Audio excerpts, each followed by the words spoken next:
Un excellent mercredi après-midi au meilleur de la musique au 97.3. Toujours ton moment de cette chronique immobilière en compagnie de notre courtier vedette chez Remax Elite, JF Rivard. Bon après-midi, JF. Salut Maxime. JF, le marché a été assez fou dans la dernière année. Les vendeurs en ont eu pour leur argent, c'est le cas de le dire. Il y a quand même un piège, j'imagine, à trop vouloir booster le prix de sa maison. Et j'imagine aussi qu'il y a des fois de la part du vendeur une certaine implication émotionnelle dans l'évaluation qu'il fait de sa propriété, qui fait qu'il va mal évaluer sa propriété. Et là, ça met des bâtons des roues pour qu'il puisse vendre sa maison. Qu'est-ce qu'on fait pour ça?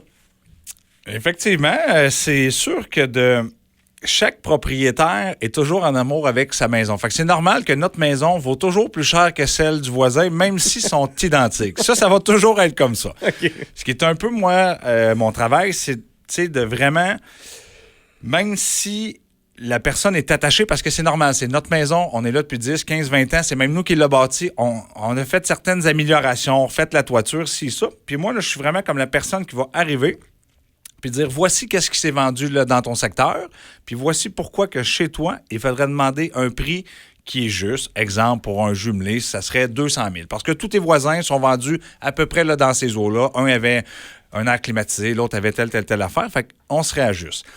Et le danger de se tromper dans le prix. Donc, exemple, un vendeur, on va prendre un jumelé qui vaut 200 000, dirait, moi, je vais demander 245 000. Bien, c'est sûr que quand on est au-dessus de la valeur marchande, c'est sûr que c'est difficile de faire venir un acheteur qui est intéressé. Parce que l'acheteur, en 2021, est beaucoup plus aguerri, connaît lui aussi qu'autour, il y a un tel autre jumelé à vendre qui est très similaire, mais qui va être vraiment moins cher. Fait que qu'est-ce qu'on veut? C'est que notre propriété soit au moins dans les comparatifs, puis qu'on soit genre en mesure d'attirer un acheteur qui va trouver que le prix de notre propriété est juste et qu'elle reflète l'état du marché, sans être boosté, comme on pourrait dire. Oui, puis à l'inverse, j'imagine qu'on peut faire aussi l'erreur de ne pas la mettre assez chère, parce qu'à ce moment-là, il y a comme beaucoup trop d'acheteurs qui se présentent, puis là, ça finit plus. Là. Exactement. Là, c'est sûr que les gens aussi, des fois, là, vont le faire à l'inverse. Ils vont des fois désévaluer leur propriété. Parce qu'ils veulent s'en débarrasser aussi, j'imagine.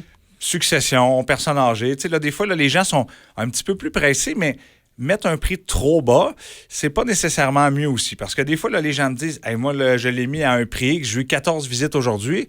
Oh, peut-être qu'on aurait dû être un petit peu plus haut là, dans la valeur marchande, avoir 7 visites au lieu de 14, puis être en mesure là, d'avoir quand même une offre d'achat qui va être au-delà là, de vos attentes. Fait que c'est un peu ça qui est mon travail, de vraiment prendre le vendeur qui, des fois, tu sais, c'est difficile c'est pour un propriétaire. C'est pas un peu, JF, de faire ça, tu sais, parce que, veux pas, là, le vendeur est en avant de toi, c'est ton client. Tu sais, moi, j'ai des clients aussi à la radio, puis, tu sais, le client, quand il dit, ben non, c'est ça que je veux, c'est ça que je pense, c'est ça que c'est difficile de faire, écoute, sauf tout le respect que je vous dois, monsieur le client, on la vendra pas, votre maison, à ce prix-là. C'est sûr que des fois, on pète la ballonne, là. Puis, tu sais, c'est un peu ça qui est mon travail aussi. Tu sais, oui, je suis là pour conseiller, puis des fois, tu sais, c'est possible que ça fasse pas ton affaire. Ouais. Mais moi, tu sais, je prends vraiment des données du marché actuel. Puis j'ai des comparables. Fait que je vais montrer au vendeur, voici qu'est-ce qui s'est vendu. Il le regarde, dit, ben oui, là, t'as raison. C'est objectif, là, c'est ça. Tu sais, moi, c'est pas... Puis c'est normal qu'il aime sa propriété, ça, c'est tout à fait compréhensible. Mais vraiment, oui, là, mon travail, là, des fois, c'est un peu péter la balloune, puis... qu'on revienne vraiment à un prix là, qui est raisonnable, mais je te dirais que 99% là, des vendeurs vont bien comprendre. Puis ça arrive que des fois, j'aurai une propriété qui va être, selon moi, trop chère. On n'est pas capable de s'entendre. Je souhaite bonne chance aux vendeurs. Puis, tu sais, c'est correct aussi. Parce que si on demande vraiment un prix qui est irréaliste, de un, l'acheteur ne se présentera pas. De deux, l'institution bancaire n'embarquera pas là, dans cette folie-là d'un prix qui n'est pas justifiable aussi. OK, je comprends. Puis à ce moment-là, mettons que est-ce que ça va arriver que le vendeur va quand même insister avec, je sais pas moi, mais JF, je sais que toi tu me dis là, que telle affaire, mais je viens de refaire la salle de bain. Je viens de refaire le patio. Ça doit valoir plus, ça me semble.